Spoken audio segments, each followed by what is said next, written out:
E aí, galerinha, tão sonhada aula de revisão para N2, Direito Civil 1. Para finalizar, concentrei todos os assuntos. Nós sabemos que a parte de direito civil, qualquer área de direito civil da faculdade, né, do curso de direito, são temas muito amplos.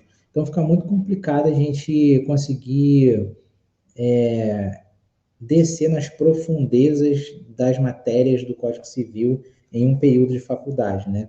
Então, aqui a gente busca sintetizar e trazer as questões mais importantes para vocês que vão acrescentar ao longo do curso de Direito e também na nossa vida, né? Nossa vida pessoal que a gente encontra por aí, que a gente comenta e conhece, né? Nós vamos falar também, daqui a uns 2 semestres, sobre uso capião, que é um tema bem, 2 ou 3 semestres, que é um tema bem popular, bem conhecido entre todos nós. Então, não vou me alongar muito, não.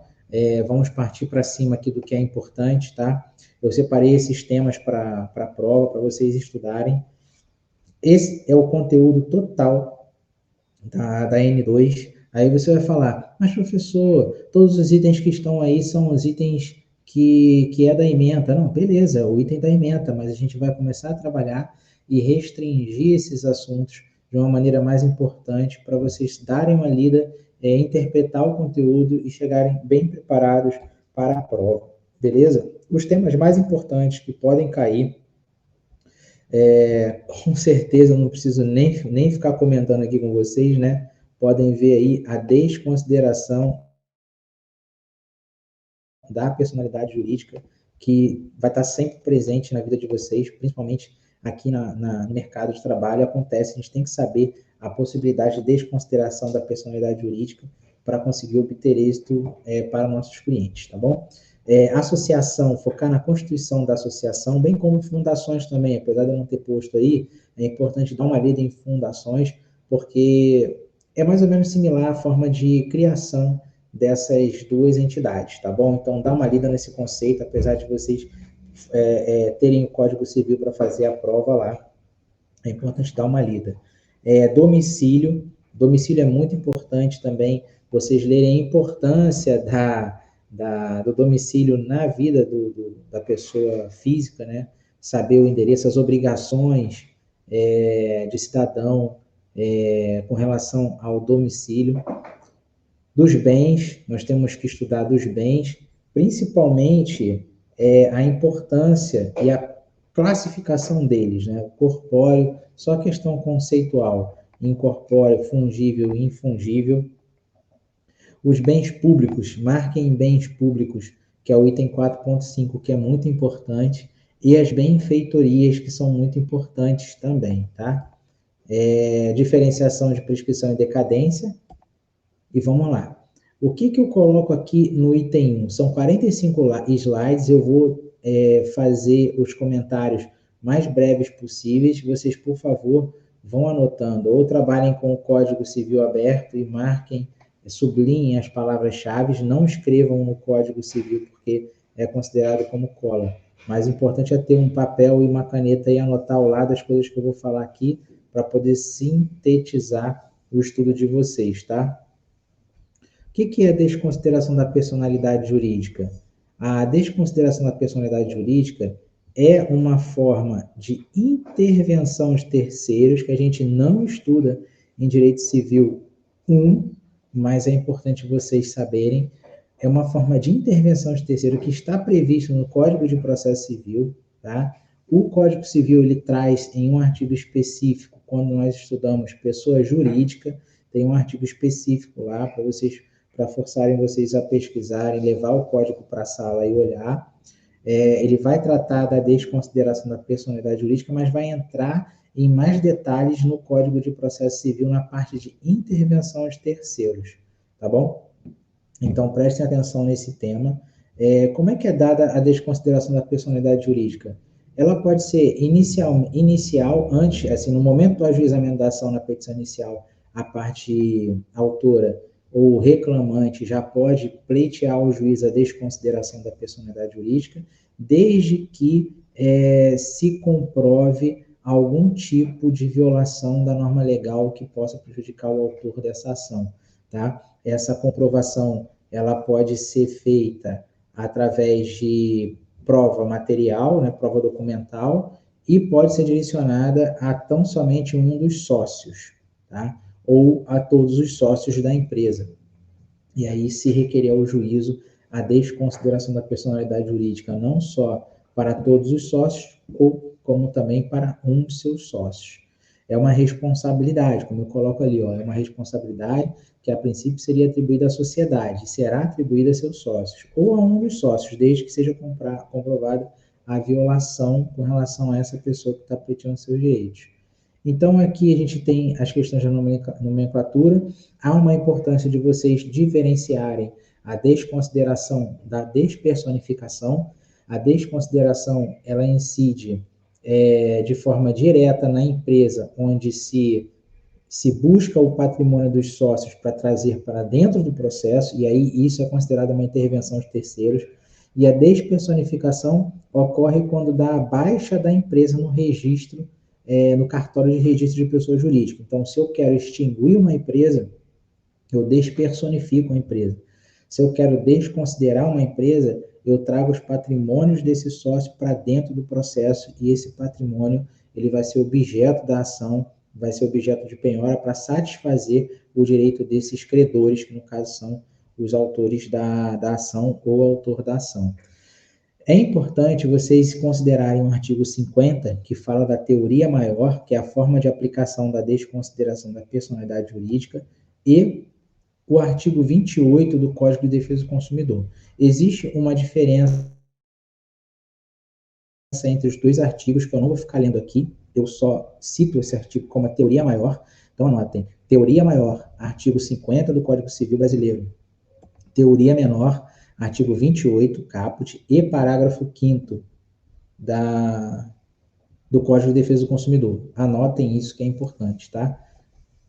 Eu faço um quadrinho para vocês compararem aqui previsões de aplicação de desconsideração da personalidade jurídica, que é onde nós encontramos no artigo 50 do Código Civil, no artigo 28 do Código de Defesa do Consumidor, na Lei de Crimes Ambientais e na anticorrupção. Não vai ser importante a gente falar da Lei de Crimes Ambientais e da anticorrupção, mas é importante você identificar a diferença entre teoria maior e teoria menor. Então, marquem artigo 50 do Código Civil e artigo 28, caput, parágrafo 5º do Código de Defesa do Consumidor, que é o que pode cair na prova de vocês, tá? Associação. O que é uma associação? É uma pessoa jurídica de direito privado, tendo por objeto ou por objetivo a realização de atividades culturais, sociais, religiosas, recreativas, etc., sem fins lucrativos, ou seja, não visam lucro, e dotadas de personalidades distintas de seus componentes. Então, a associação ela é criada por uma reunião de pessoas. Como a gente vai constituir uma associação? O ideal, inicialmente, é ter um grupo de pessoas que conversem e tenham a mesma ideia. Vamos montar uma associação para defender interesses de determinada classe, tá? Então, nos reunimos, conversamos sobre essa possibilidade, todos estão ok, e podemos ali lavrar uma ata, ou agendar uma assembleia de constituição, fundação de uma associação. Por exemplo, a associação dos permissionários da praça da feira do centro da cidade. Então, os permissionários que usam aquela praça para botar barraca, para vender lanche, ou vender camisas, vender sapatos, vender qualquer tipo de objeto de consumo ou alimentos, precisam se organizar para buscar mais direitos através do representante da administração pública, que é algum departamento específico de mobilidade urbana da prefeitura. Então, uma pessoa que vai representar e ficar à frente dessa associação vai buscar qualquer tipo de situação junto a essa administração pública. Então, a associação serve para reunir pessoas que praticam a mesma atividade, e essa presidência da associação, essa associação, vai buscar, através de ofício ou reuniões com departamentos públicos, algo que possa ser de interesse a essa classe, determinada classe. Então, essa associação ela é constituída através de uma reunião entre pessoas que têm o mesmo objetivo, onde nesse momento da fundação pode ser feita uma eleição, eleito um presidente e criado as suas comissões e diretorias dentro dela. Após essa reunião, todos estando ok com a finalidade da associação, essa documentação ela é levada a cartório para reconhecimento de firma das assinaturas do presidente, de um advogado, e é obrigatório ter a assinatura de um advogado, e após levada ao cartório de registro de pessoa jurídica. Tá? E lá, cumprindo todos os requisitos legais, principalmente do Código Civil, o cartório dá o ok e emite uma ata de certidão que está homologando aquele encontro, aquela formação daquela associação. E aí, com base nisso, pode-se encaminhar para a Receita Federal e, assim, gerar o seu CNPJ. Então, a partir do CNPJ, essa associação vai adquirir personalidade jurídica. É muito importante para a constituição de uma associação, assim como também a fundação, apesar de haver uma diferença de objeto entre as duas, ter um estatuto. Esse estatuto irá regular as atividades dessas entidades, associação ou estatuto, ou melhor, associação ou fundação, e vai criar normas ali dentro de até mesmo de convívio.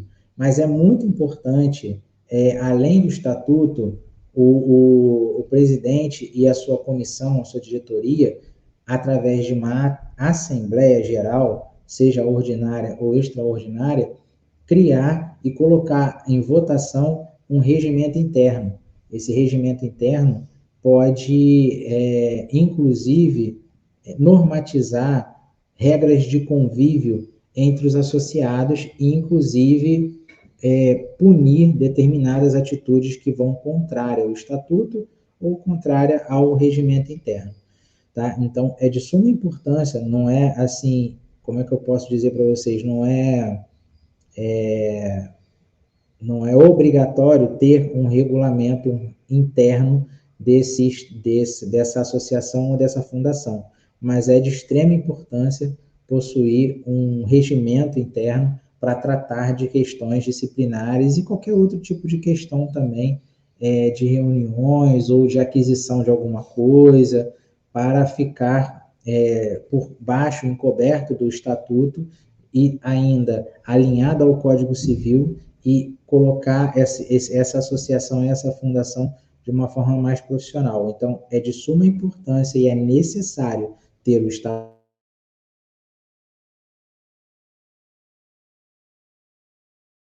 ter o regimento interno, ou regulamento interno de convívio entre os associados e até mesmo os objetivos que essa associação e fundação possam trazer para os associados. Os direitos dos associados deverão ter iguais direitos, né? Os associados deverão ter iguais direitos especiais. Então, o estatuto ele pode trazer a previsão da mensalidade, tá?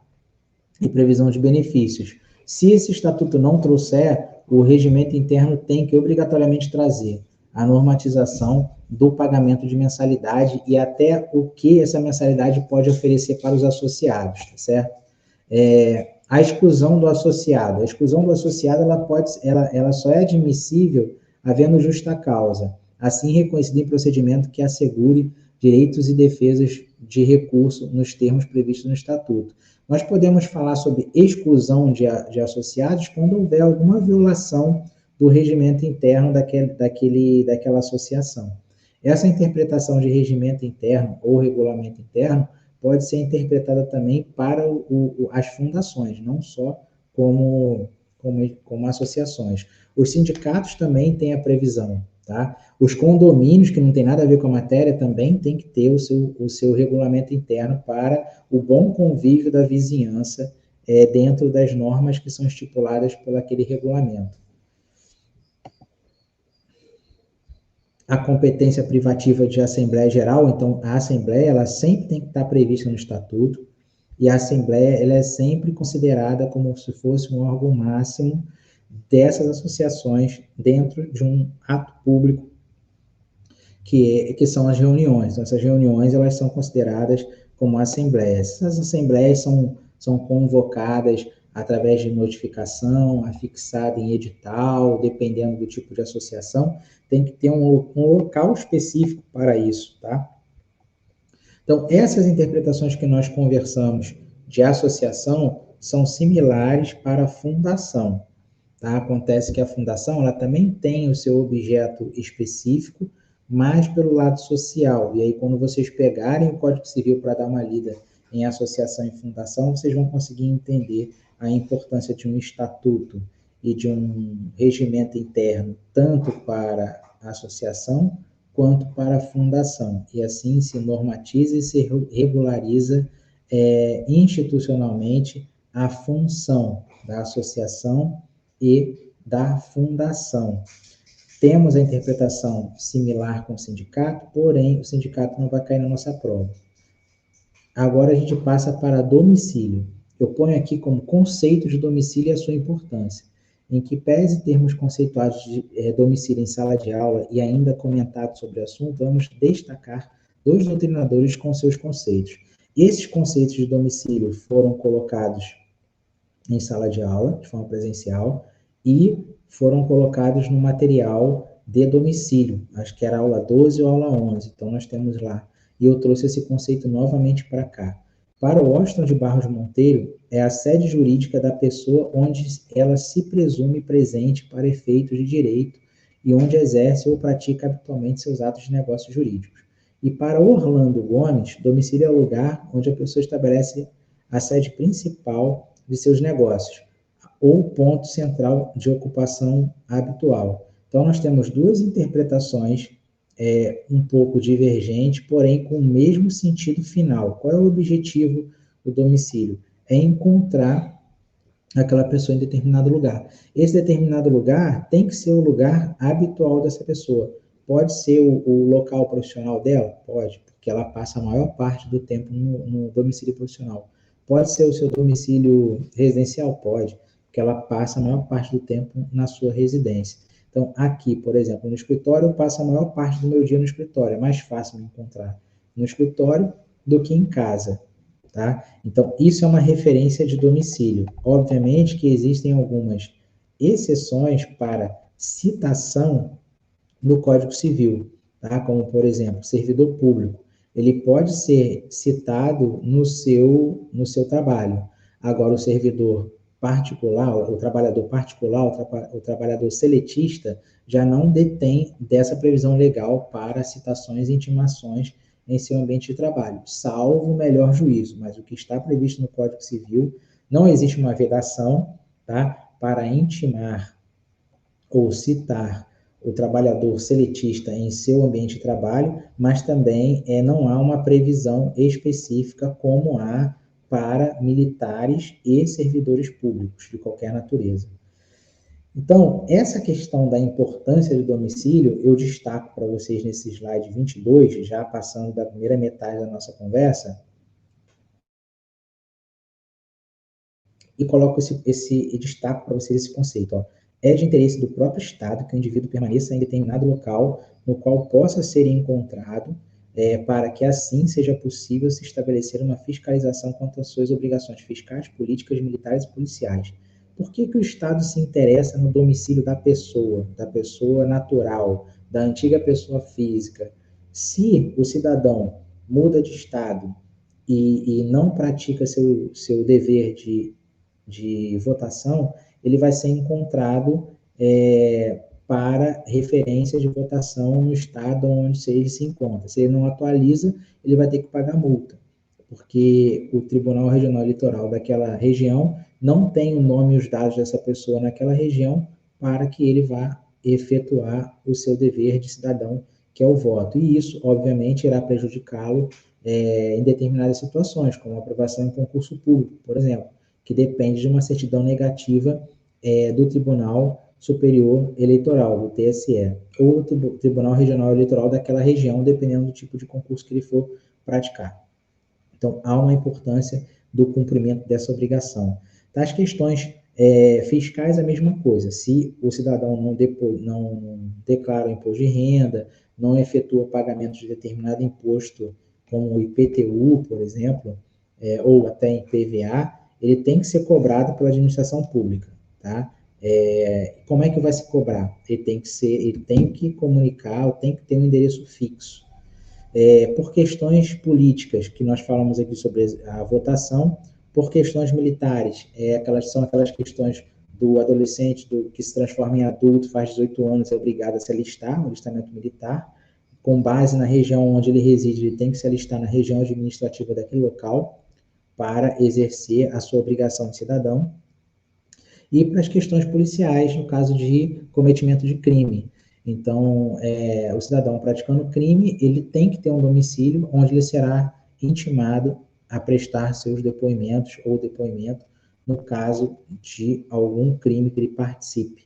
Então, aqui, com base nisso que eu acabei de falar para vocês, que vai na primeira linha até a terceira, é de suma importância vocês lerem o código na parte de domicílio, porque pode cair na questão da prova de vocês, tá?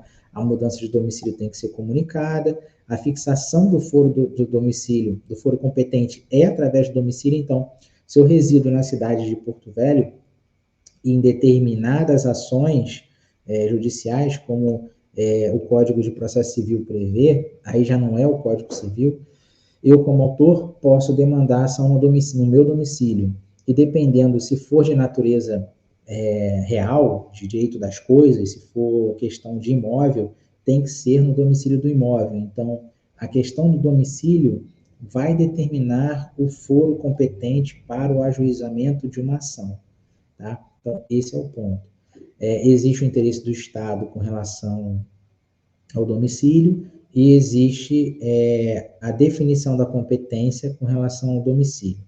O domicílio, ele pode ser classificado quanto à sua natureza como voluntário, tá? Que decorre de um ato de livre e espontânea vontade do sujeito, e o domicílio legal ou necessário, que é aquele que decorre de lei, tá? E aí a gente enquadra no artigo 76 do Código Civil, falando sobre o domicílio do incapaz e o domicílio do servidor público, que é o lugar onde ele exerce permanentemente as suas funções. Então, o servidor público, diferente do trabalhador seletista, tem o domicílio necessário. Por isso que a legislação não prevê essa especificação para o trabalhador privado. Aí nós colocamos ali o domicílio militar, como já falamos, o domicílio do preso é o lugar onde cumpre a sentença, e o domicílio do marítimo, que é o lugar onde o navio estiver matriculado. Essa questão do domicílio do marítimo não deve cair na prova de vocês, não. Aí tem o agente diplomático, o domicílio da pessoa jurídica é o domicílio onde ela está registrada e onde o CNPJ dela, que é o Cadastro Nacional de Pessoas Jurídicas, está vinculado. Aquela região onde ele foi registrado também tem que ter domicílio. Não existe pessoa jurídica sem domicílio, tem que ter domicílio, senão vai ficar muito complicado para comunicação de informação fiscal, tá? E aqui a gente já estamos caminhando já para a parte final, né? Já passamos de 50% dessa leitura, né? Não é nem uma explanação, estou passando aqui mais ou menos uma leitura do que é mais importante para vocês estudarem, fazer um esquema de vocês, como eu expliquei em sala de aula. O mapa mental é muito importante ter nessas questões de direito civil, dos bens, né? O tema bem possui muita divergência. Eu sempre brinquei em sala de aula com vocês e falei, olha, quando eu estudava, o professor falava das coisas e, de repente, ele começava a fazer o conteúdo e falar do bem. Depois ele passava o conteúdo falando do objeto e eu não entendia. Mas aqui, no direito civil, nós interpretamos o bem como coisa e o bem como objeto, de forma genérica. E aí nós iremos avançar no direito civil do 1 para o 4, e no 4 nós vamos entender melhor essa questão de bem, coisa e objeto, tá? Mas de forma genérica, nós podemos entender como bem o mesmo que coisa. Então, o tema bem possui muita divergência doutrinária, e se seria ou não sinônimo de coisa. E sendo assim, podemos definir bem de forma genérica, como um objeto. Então, nós sabemos que o bem pode ser considerado como objeto, que pertencem a uma pessoa natural ou jurídica. Então, nós sabemos que tanto uma pessoa natural, que é a pessoa física, pode comprar o bem, pode comprar um objeto, ou pode administrar um bem, ou pode administrar um objeto, ou pode usar um bem, ou pode usar um objeto, tanto jurídico quanto natural.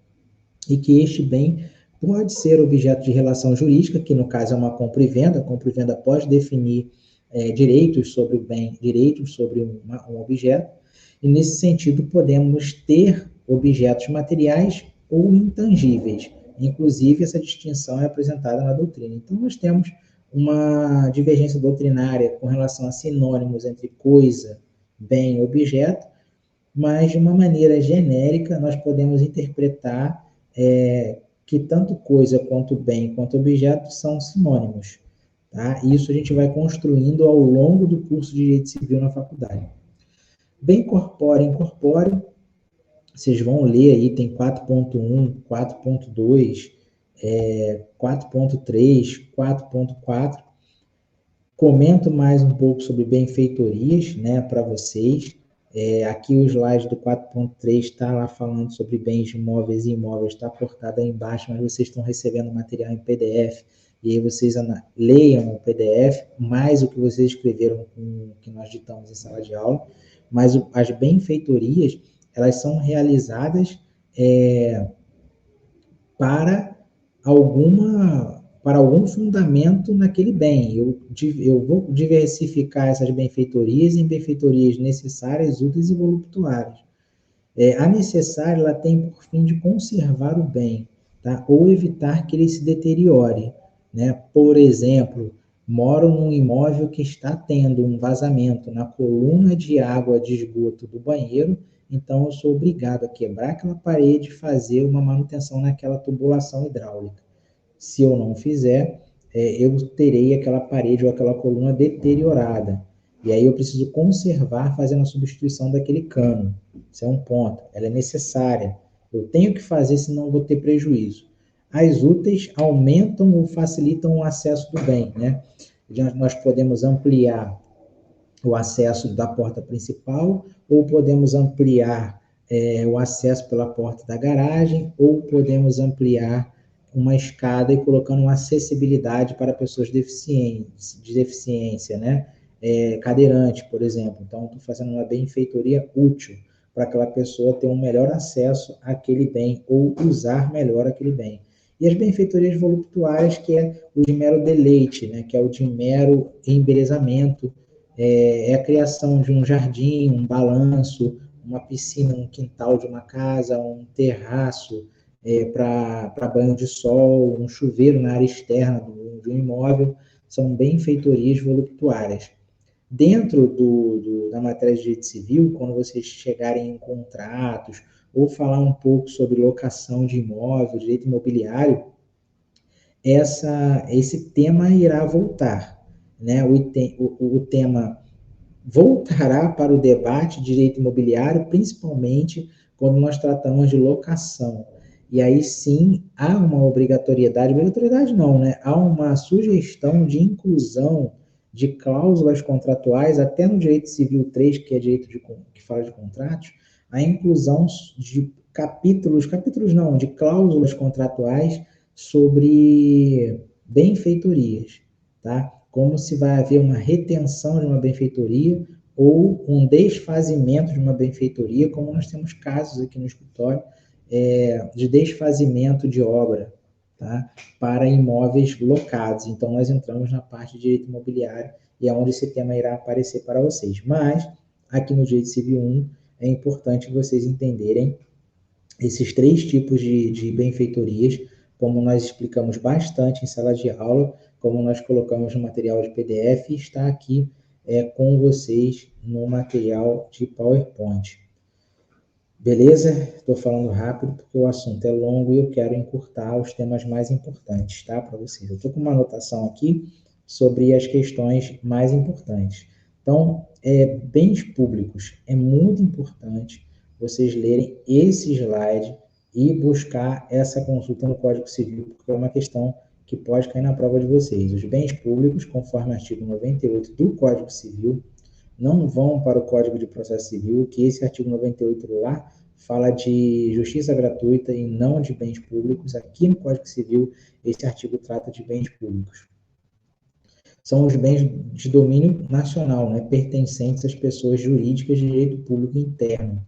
sendo todos os demais bens particulares. Então, o que não for pertencente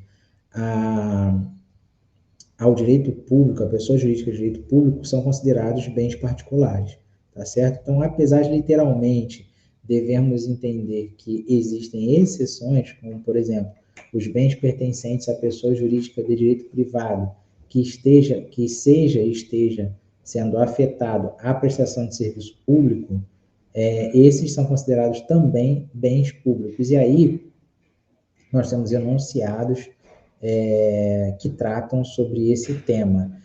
A questão mais importante sobre direito, sobre bens públicos, são esses 3 itens que eu mencionei para vocês, não só para a prova, mas também para a continuidade dos estudos que vocês estão fazendo na área do curso de Direito.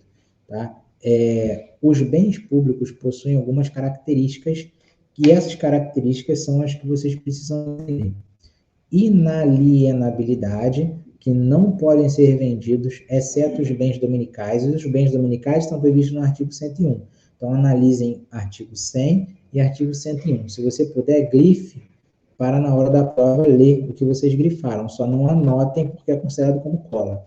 É considerado como cola não só na faculdade, mas também em concurso. Então, o que eu geralmente recomendo é que tenham 2 tipos de código. Um para você escrever e anotar, e o outro para você só sublinhar e levar para concurso. Tá? A impenhorabilidade, então, o bem público ele é impenhorável. A Constituição Federal, no seu artigo 100, parágrafo 6º, prevê a impenhorabilidade. A imprescritibilidade, o artigo 102 do Código Civil fala sobre isso de forma bem detalhada. Os bens públicos não estão sujeitos a uso capião. Então, saibam, e vocês vão rever isso quando chegar em Direito Civil 4, que não podemos usucapir bens públicos. E aí nós temos, quanto ao uso, né, que é o uso comum, previsto no artigo 99, inciso 1, o uso especial, previsto no artigo 99, inciso 2, e o dominical, que é o 99, inciso 3. Passando a leitura nesses 3 incisos do artigo 99, vocês não terão dúvidas com relação ao uso comum, uso especial e uso dominical. Belezinha aí? Então, vamos fechando essa nossa conversa. Fiquem atentos, por favor, no que eu acabei de falar, não só para a prova, mas também para a vida acadêmica de vocês e após a faculdade. São os itens que eu mais considero importante. E, para finalizar, que é o item 5, conceito e diferença entre prescrição e decadência. Observem o Código Civil de vocês, tenham em mente que a prescrição trata-se de perda da pretensão de um direito subjetivo, tá? E a decadência trata-se da perda de um direito material. A prescrição, ela é o direito de ação, é a perda do direito de ação, assim como se extingue a pretensão e não o direito em si. E a decadência perde o próprio direito. Então, são 2 coisas bem diferentes. Coloco para vocês uma observação falando sobre direito subjetivo, que é uma situação jurídica, e lá no Código Civil vocês vão conseguir entender melhor esse conceito, tá? São 3 observações com exemplos para vocês lerem com calma, porque na questão, uma das questões de uma das provas que eu vou passar para vocês, que ela é dividida em 4 provas, vai ter um debate sobre essa questão de prescrição em decadência, então é importante vocês todos lerem sobre isso, até porque também, quando forem atuar no mercado, vão encontrar essa situação nos seus processos, beleza? Então, tem aqui uma tabela de distinção entre os 2 conceitos, para vocês não se perderem e vocês vão entender agora a diferença, por fim, né, da prescrição em decadência, tá? Então, nós ficamos por aqui. Agradeço aí a atenção de vocês. Peço desculpa pela demora na gravação do vídeo, mas essa semana de prova tem sido muito corrida, com preparação de material. Fico aí à disposição de vocês. Anotem esse quadrinho de distinções no caderno para poder fazer um mapa mental para facilitar o estudo de vocês, tá bom? Então, nos encontraremos amanhã. Desejo a todos aí uma boa prova. Um abraço e bons estudos.